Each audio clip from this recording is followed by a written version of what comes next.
بندے کی محنت میں طاقت، قوت،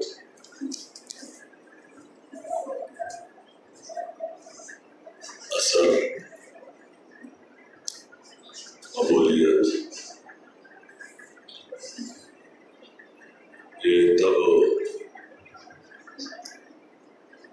چیزیں اس کے اندر آتی ہے جب بندہ کسی کام میں اپنی نسبت سے نہ لگے. میرا بندہ کمزور ہے، ضعیف ہے،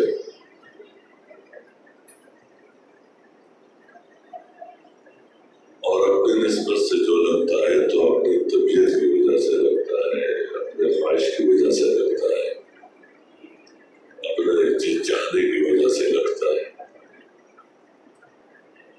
تو بندہ جتنا بھی بڑا کام کرے ظاہر، لیکن اس کے پیچھے اس کی اپنی طبیعت ہو یا اس کا جی چاہنا ہو یا اس کی خواہش ہو، تو وہ چیز جو ہے وہ چلنے والی نہیں ہوتی. جیسے یہ کمزور ہے تو اس بنیاد پر کوئی بھی کام یہ کرے تو نہ اس کے اندر مداومت ہوتی ہے، نہ اس کے اندر پورا اثر ہوتا ہے، بلکہ بندے کی جو بندگی ہے وہ اس بات میں ہے کہ یہ کسی بھی کام میں اللہ کے حکم کی وجہ سے لگے. اب اس کا کسی چیز میں لگنا، اس کے لیے جو وجہ ہو وہ صرف یہی ہو کہ امتثال امر ہے.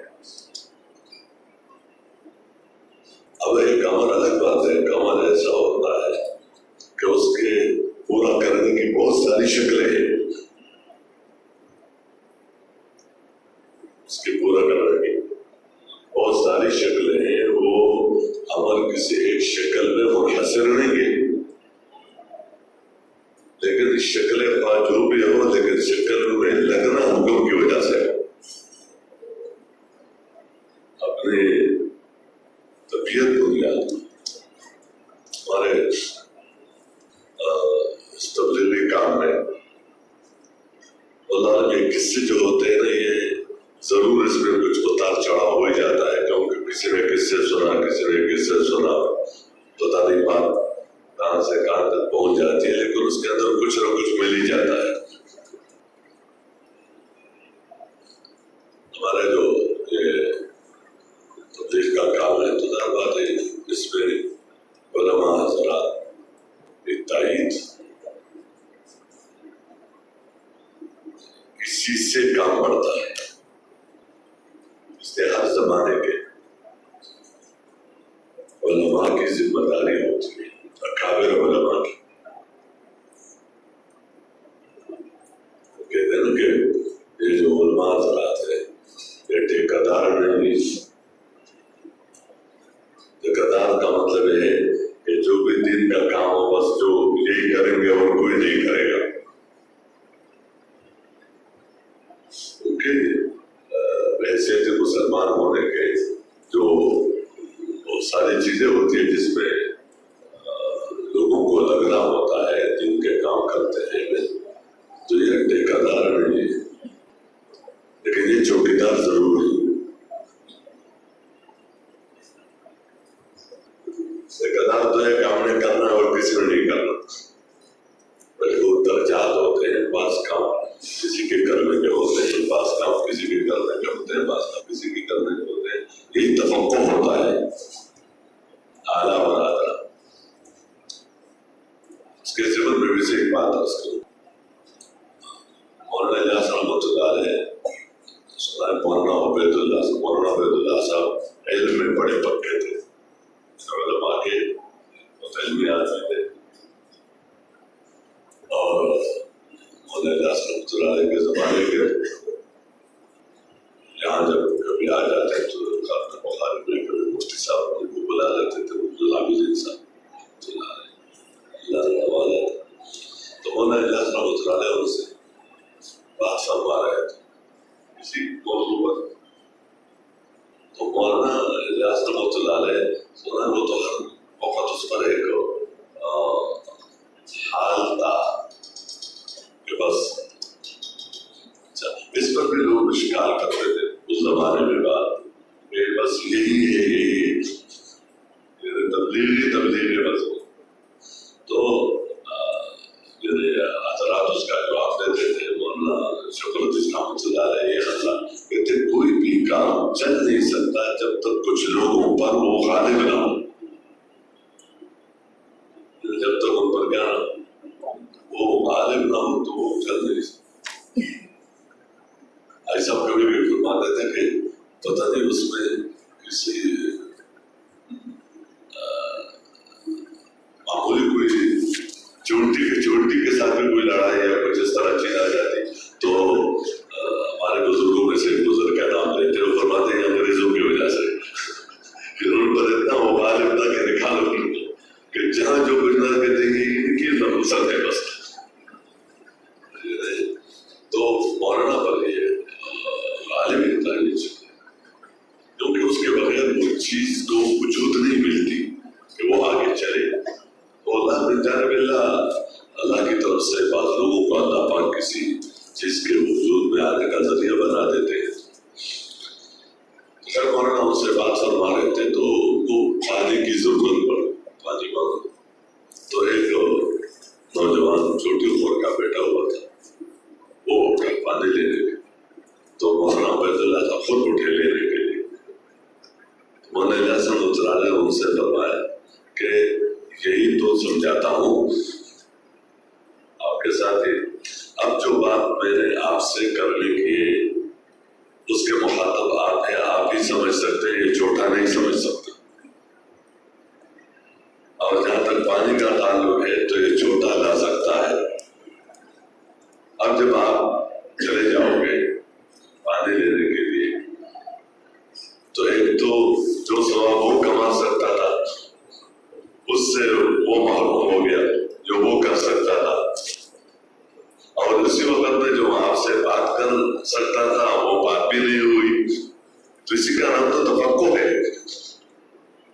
اسی کا نام تفقہ ہے کہ بندہ اشتغال کو دیکھے. بلکہ عائشہ پتہ نہیں کن کے حوالے سے اس کو موضوع کے طور پر کبھی بھی فرماتے تھے کہ بھائی اعلیٰ بھی ہوتا ہے ادنا بھی ہوتا ہے.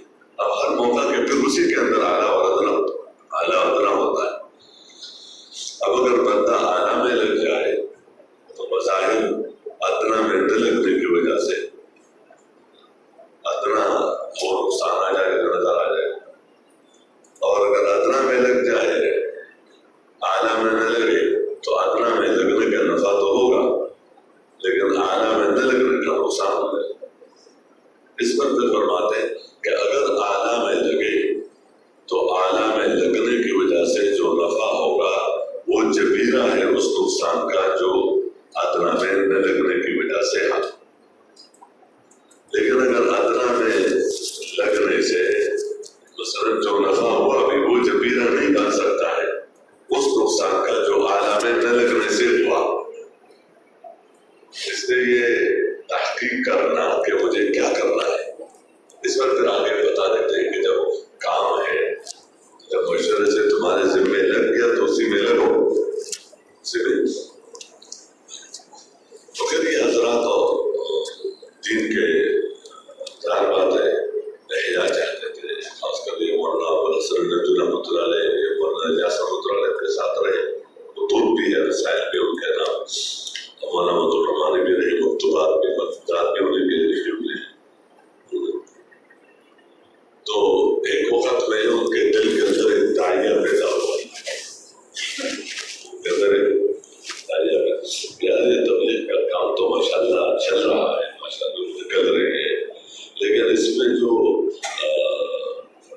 علم ہے نا اس کا ذرا پورا پتہ نہیں چلتا کیا ہے. یہ تو خیر میری بات ہے نا تھا یہ مثلا جو 4 مہینے کے لیے نکلا ہے ان کا بھی طریقہ کار ایک ہی ہے.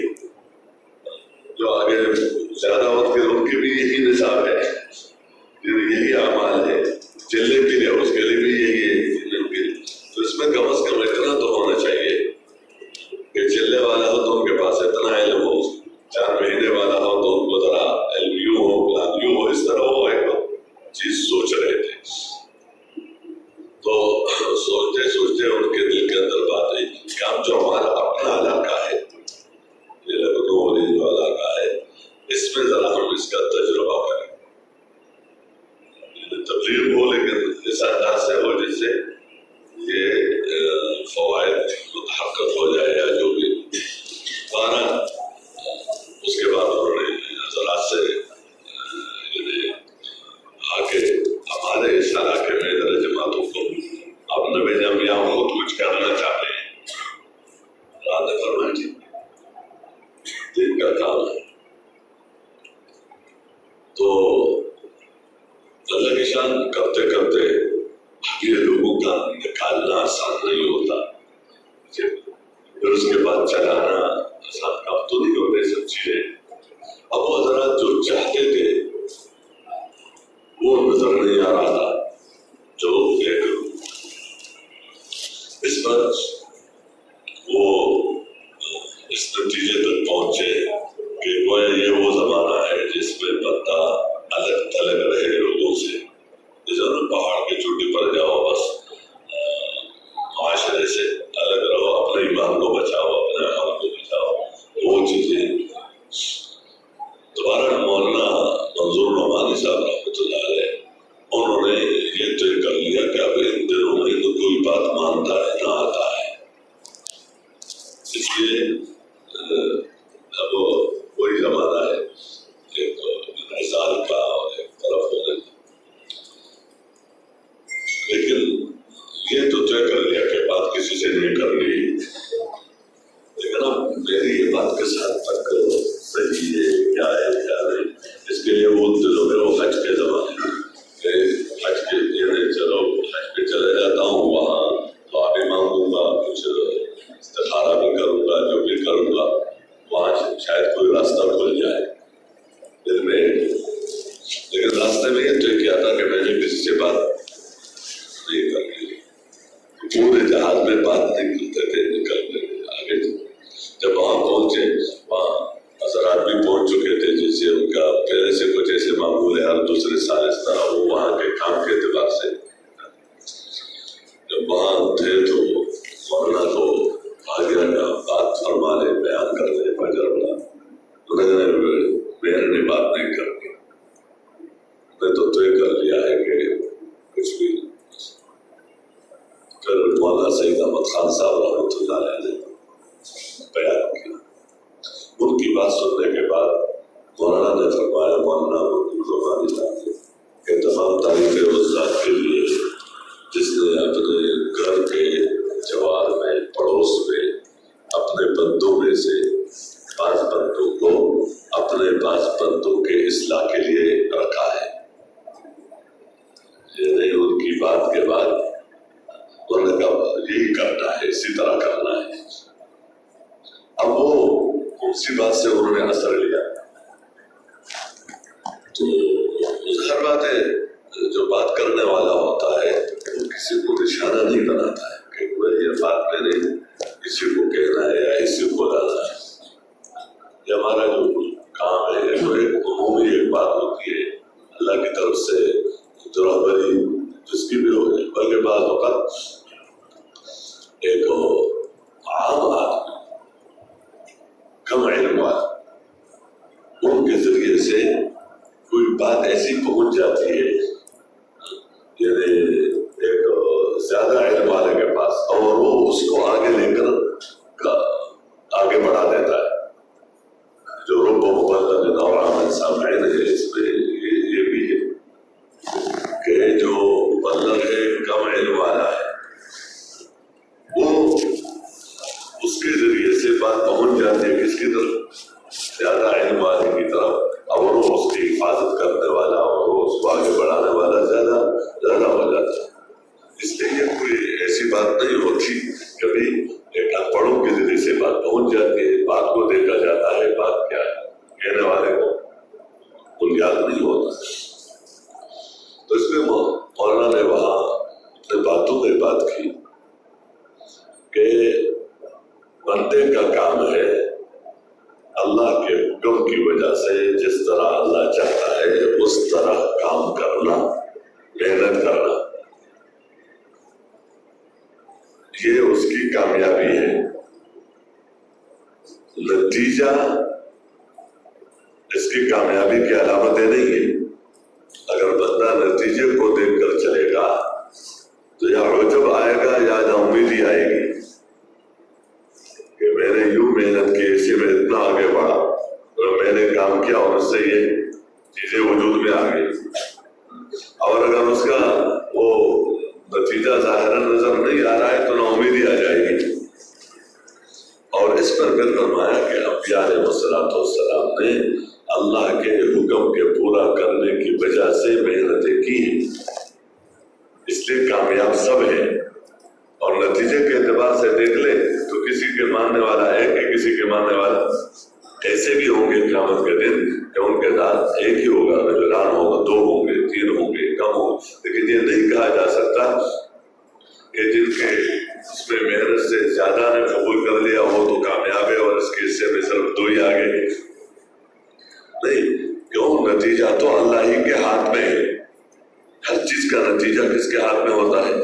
اللہ ہی کے ہاتھ۔ نتیجے کو کسی بھی وقت میں اپنے ہاتھ میں سمجھنا یہی نقصان کا ذریعہ بنتا ہے۔ نتیجہ اپنے ہاتھ میں نہیں، کسی بھی محنت کا، زمین پر محنت کرنا ایک موضوع ہے، آگے اس کا نتیجہ اس کے ہاتھ میں نہیں۔ ہدایت کے لیے محنت ہو رہی ہے لیکن آگے ہدایت وہ اللہ ہی کے ہاتھ میں ہے، وہ محنت کرنے والوں کے ہاتھ میں نہیں۔ یہ صراحتاً نفی کی ہے، اِنَّكَ لَا تَهْدِي مَنْ أَحْبَبْتَ وَلَكِنَّ اللَّهَ يَهْدِي مَن يَشَاءُ۔ تو یہ اس کی وجہ سے یعنی بندہ محنت کرے اور بندہ کام کرے، اس کی وجہ سے کہ اس حکم کی وجہ سے لگے۔ اب یہاں کبھی کبھی دیکھتے تھے کہ وہ باتیں آتی رہتی ہیں 2-2.5 گھنٹے کا، کبھی ہے کبھی نہیں ہے، فلان چیز ہے نہیں ہے، تو اس کے لیے مختلف چیزیں سوچی جاتی ہے، کیا کرے، کیسے کرے، ایسا فرمانے لگے بھائی بات واضح ہے، جو اپنے کو مکلف سمجھ کر کام کرے گا وہ تو ثابت قدم رہے گا، اور جو حکم کی وجہ سے نہیں کرے گا، کسی اور وجہ سے کرے گا، تو جب تک وہ وجہ ہوگا تو کام ہوگا، وہ وجہ نہیں تو کام بھی نہیں۔ جو استمرار ہے یا جو استقامت ہے وہ اس حکم پر ہے، استقامت کہ اللہ کے بندہ ہوں، اللہ کے حکم کی وجہ سے میں نے یہ جسے بندہ نماز پڑھتا ہے تو نماز پڑھتا ہے حکم کی وجہ سے، روزہ رکھتا ہے حکم کی وجہ سے، زکوٰۃ دیتا ہے حکم کی وجہ سے، اس طرح اور بھی جتنے بھی کام ہیں حکم کی وجہ سے جب کرتا ہے تو اس سے دائیں بائیں نہیں ہوتا اگر وہ دیندار ہے۔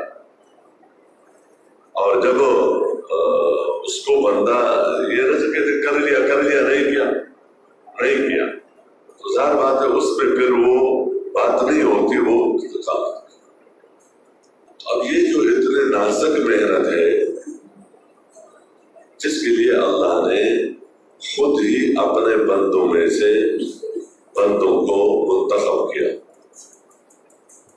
انبیاء علیہ السلام کا انتخاب وہ قوم نہیں کرتی، مخلوق میں سے کوئی ان کو منتخب نہیں کرتا کہ یہ ہمارے قوم کے لیے یہ بندہ بہت اچھا ہے، یہ کام کرے، ہمارے علاقے کے لیے یہ اچھا ہے، ایسا نہیں، بلکہ اللہ جل شانہ خود اپنے بندوں میں سے بعض بندوں کا انتخاب کرتا ہے اور اس کو یعنی نبوت سے پہلے اپنے نگرانی میں رکھتا ہے۔ اس لیے جیسے سب کا یہ ایک عقیدہ ہے کہ انبیاء علیہ السلام معصوم ہوتے ہیں، نبوت سے پہلے بھی اور نبوت کے بعد بھی.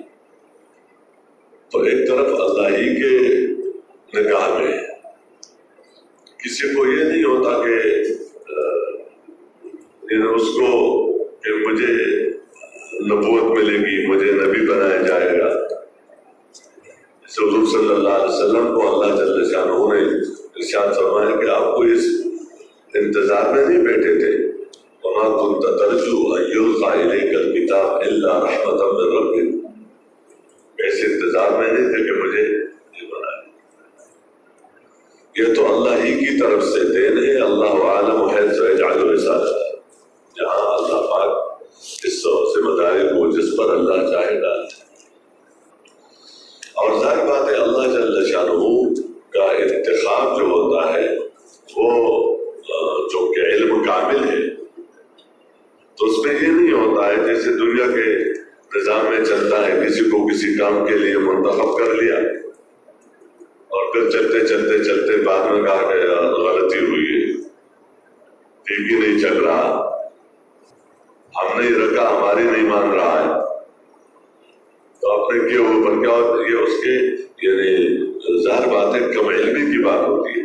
بندے کا علم تو ناقص ہوتا ہے، سمجھ رہا ہے کہ یہ ٹھیک چلے گا یا یوں ہے، اب آگے چلا تو خود ہی جس کو رکھا ہے اسی کو پھر دائیں بائیں کر لیتا ہے. یہ چلتا رہتا ہے مخلوق میں. لیکن اللہ جل شانہ کا علم تو کامل ہے ہر اعتبار سے.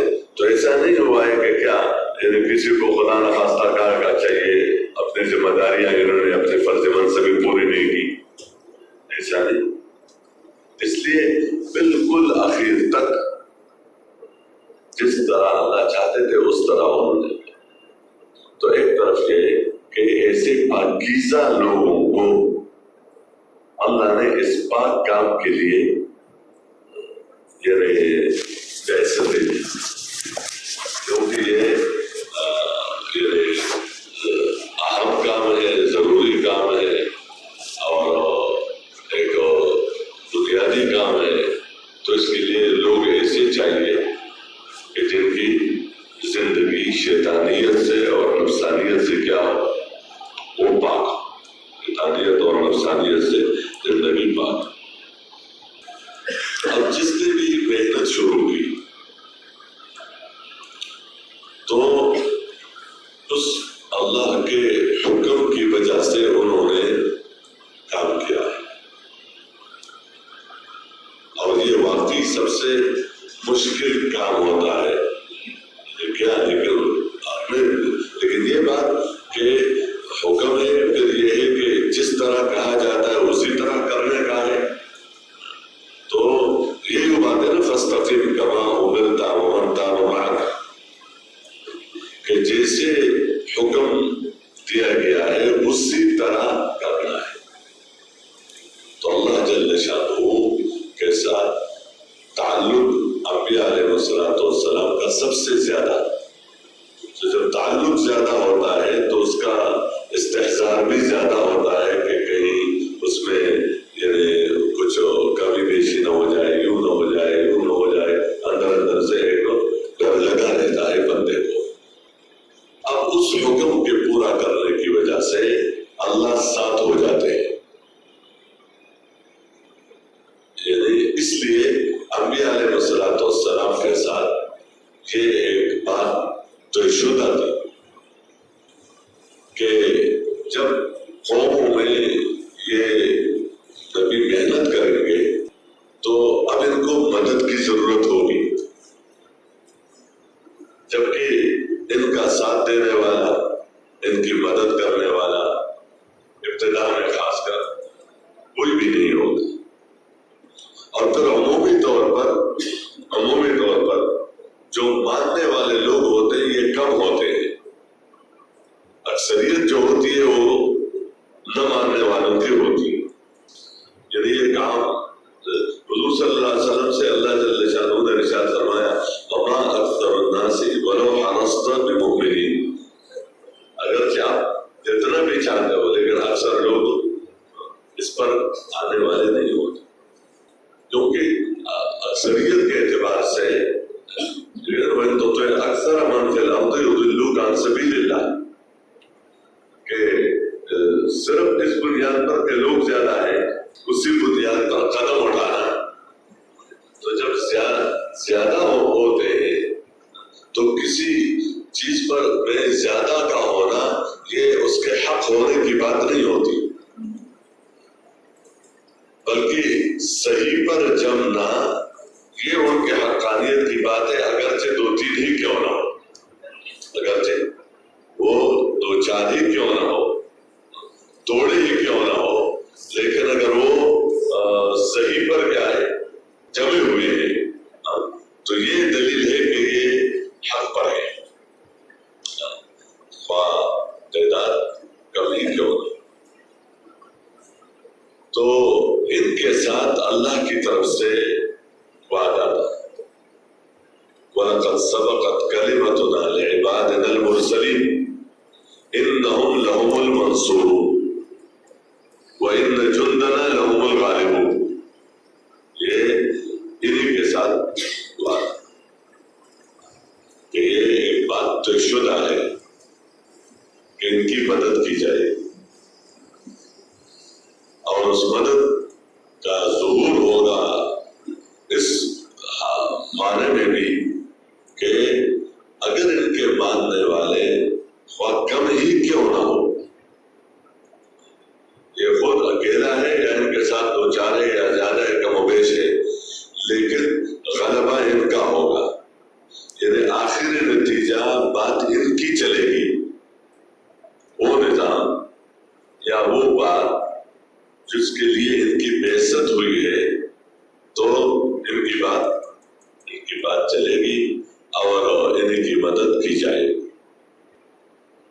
اب اللہ کے جل شانہ کے اس حکم کے پورا کرنے کی وجہ سے ہر ایک نے قدم اٹھایا۔ شروع کہاں سے کیا؟ عمومی طور پر صفر سے شروع کیا، یعنی جس زندگی کو وجود میں لانے کے لیے ان کی بعثت ہوئی تھی وہ زندگی تھی نہیں، زندگی کسی درجے میں کچھ بھی نہیں تھا، جب کچھ بھی نہیں تھا بلکہ اس کے خلاف زندگی تھی۔ مثال کے طور پر توحید نہیں اور شرک ہے، آخرت کا یقین نہیں اور انکار ہے، ادھر سے پیغمبر کے بعثت پر ایمان نہیں بلکہ انکار ہے، اس کو کیا کہا جاتا ہے؟ تو جب اس کا انکار ہے تو جو وہ کچھ لے کر آیا ہے زندگی گزارنے کے لیے، تو جب اس کو نہیں مانتے تو جو زندگی وہ لے کر آیا اس کو کیا مانے؟ یہ زندگی اختیار کر رہے ہیں۔ تو اس طرح ہے کہ ایک کسی درجے میں بھی طلب نہیں ہے، اور طلب نہیں ہے انکار کے ساتھ، انکار کے ساتھ یہ درجہ تھا۔ اب ان کی طرف جانا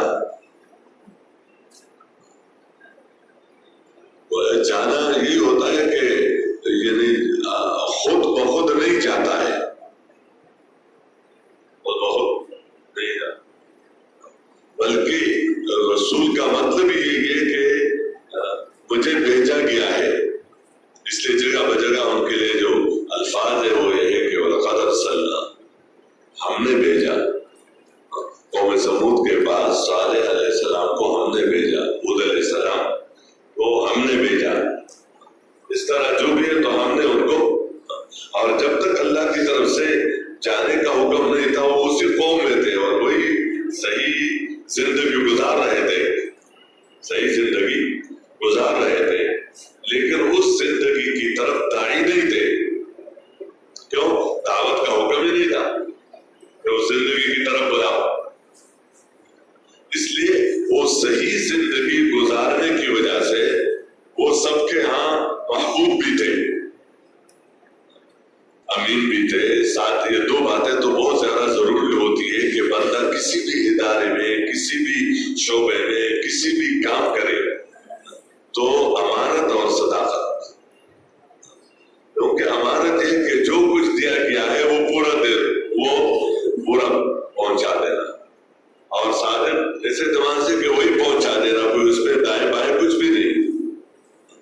تو یہ صدق اور امانت کے بغیر کوئی بندہ کیا، یعنی دین نام ہے صدق اور امانت کا، تو اگر صدق نہیں ہے تو جھوٹ ہے، تو جھوٹ کو پھیلانا ہے، یا امانت نہیں تو خیانت ہے، تو خائن خیانت کو عام کرے گا تو اس کی کیا مدد ہوگی، کیا ہوگی؟ وہ تو خود ہی ایک غلط چیز کا دائی ہے، یا غلط چیز کو اشاعت کر رہا ہے، غلط چیز کو پھیلا رہا ہے، ایسا نہیں۔ تو اللہ کی طرف سے ان کو بھیجا جاتا ہے۔ پھر اگلے اور شروع کیا بالکل صفر سے، ایسی بات نہیں ہے کہ صرف طلب نہیں ہے، بلکہ انکار کے ساتھ طلب نہیں ہے، انکار کے ساتھ طلب نہیں ہے۔ اچھا، ایک وہ احکامات ہوتے ہیں، وہ احکامات جو زندگی گزارنے کے طریقے ہوتے ہیں، زندگی گزارنے کے طریقے ہوتے ہیں، تو اس کے لیے تو نظام یہ رکھا ہے عمومی طور پر کہ وہ تو طالب خود ہی آئے گا، اور طالب ہی آتا ہے، اس کا علم سیکھنے کے لیے طالب آتا ہے، اس کے طریقہ سیکھنے کے لیے طالب آتا ہے، اس کے سمجھنے کے لیے طالب آتا ہے، اور جب آتا ہے تو اس کو احترام اور ادب کے ساتھ استادوں سے وہ سبق لیتا ہے، ادب کے ساتھ، احترام کے ساتھ، اور استاد کا حق مانتا ہے اور اس کا احسان مانتا ہے کہ میں نے تو کچھ چیزیں تو ایسی ہوتی ہیں جو اس درجے کی ہے، کچھ چیزیں ایسی ہے کہ اس پہ اگر اس کا انتظار کیا جائے کہ طلب ہوگا تو آئے گا، طلب نہیں ہے تو پھر ہم تو طالب کو دیں گے، کیونکہ وہ چیز ہے ہی اس بندے کے لیے جس کے اندر طلب ہی نہیں ہے، جس کے اندر طلب ہی نہیں ہے، اور ہے انہیں کے لیے تاکہ اس کے اندر اس کی کیا پیدا ہو جائے، طلب پیدا ہو جائے، اس لیے کہ وہ علم اور وہ چیز مقصود وہ بالکل بالذات ضروری ہے اس اعتبار سے۔ آخر تو دوسری چیزیں اکثر جو وہ علوم ہوتے ہیں وہ تو اس عمل کے صحیح کرنے کے لیے وہ علم ہوتا ہے، اور یہ بذات خود یہ جو عقیدے اور ایمان اور آخرت والا علم ہے یہ بذات خود مقصود ہوتا ہے، کیونکہ اس کے بغیر آگے کوئی چیز نہیں ہے، یہ خود ہی مقصود ہے۔ تو انبیاء علیہ السلام کو اللہ جل شانہ نے ان کے پاس جانے کا حکم دے کر جائے، اب اس حکم کے پورا کرنے کے لیے انبیاء علیہ السلام لوگوں کے پاس آئے۔ ایک فطری طبعی چیز ہے کہ جس طرح بچہ تربیت کا محتاج ہوتا ہے لیکن اس کے اندر عقل نہیں ہوتا اور وہ اپنا نفع اور اپنا نقصان نہیں سمجھتا، تو اللہ نے اس کا نظام یہ رکھا ہے کہ والدین کے دل کے اندر شفقت اور خیرخواہی کا جذبہ رکھا ہے، شفقت اور خیرخواہی کا جذبہ رہا ہے۔ تو دو چیزیں ہوتی ہیں والدین کے، ایک تو وہ شفقت اور خیرخواہی، وہ محبت، اور ایک طرف علم، علم اس معنی میں کہ اس کی کیا کیا ضرورتیں پیش آنے والی ہیں، ان ضرورتوں کا علم ان کو ہوتا ہے، بچوں کو نہیں ہوتا، اور اگلی بات یہ کہ ان ضرورتوں کے پورا کرنے کے لیے کیا سبب ہے، یہ دونوں باتیں۔ تو والدین کے دل کے اندر تو محبت ہوتی ہے، اچھا یہاں پیغمبر کے دل میں ان لوگوں کے جو لوگ اس راستے پر نہیں ہیں اس کی محبت نہیں ہوتی، شفقت ہوتی ہے۔ کیا ہوتی ہے؟ شفقت